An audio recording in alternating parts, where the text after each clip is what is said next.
ఆంధ్ర నుండి వెళ్ళి అస్సాంలోని గౌహతిలోని కామాఖ్యాదేవి టెంపుల్ దగ్గరన ఈ కార్యక్రమాలు నిర్వహించేటువంటి సూర్యప్రకాశానంద మహారాజ్ స్వామీజీ అనేటటువంటి ఆయన మయాంగా అనే గ్రామంలో 20 సంవత్సరాలు దైవిక విద్యను అభ్యసించారు. 23/4/2026 నుంచి 29/4/2026 అంటే 23వ తారీఖున 29ని జరిగేటటువంటి బెంగాల్ అసెంబ్లీ ఎలక్షన్స్లో ఆయన శక్తుల ద్వారా అంటూ ఆయన చెప్తున్నటువంటిది ఏంటయ్యా అంటే విజయం అన్నటువంటిది 236 సీట్లతో భారతీయ జనతా పార్టీ అధికారంలోకి రాబోతోంది అని చెప్తున్నారు. కాబట్టి తను గెలిపిస్తున్నానని చెప్తున్నారు కూడా నేను చేసిన పూజలతో అంటూ.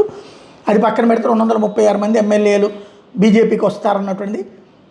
అదే సందర్భంలో ప్రీ పోల్ సర్వేలు ఇన్ఫ్లుయెన్స్లు చేయలేనటువంటి సర్వే సంస్థలు చేయబోయేటటువంటి అన్నిటి కూడా అతీంద్రియ శక్తులు దైవిక పూజలు నా దగ్గర ఉన్నటువంటి దాంతో ఎవరూ తెలుసుకోలేరు అన్నటువంటి చెప్పుకొస్తున్నారు. లేకపోతే 23న జరిగినటువంటి తమిళనాడు అసెంబ్లీ ఎన్నికల్లో స్టాలిన్ డిఎంకే పార్టీ 21 పార్టీలతో 50కి పైగా సర్వే సంస్థలతో కోట్లాది రూపాయలు మహిళల ఖాతాలో ముందుగానే డబ్బులు వేశారు, ఎన్నో రకాల ఉచితాలు ఇచ్చారు. అయినా కూడా తమిళనాడులో ఏఐఏడిఎంకే కూటమి 186 సీట్లు గెలుచుకుంటుంది అన్నది ఆయన చెప్తున్నటువంటి జోస్యం.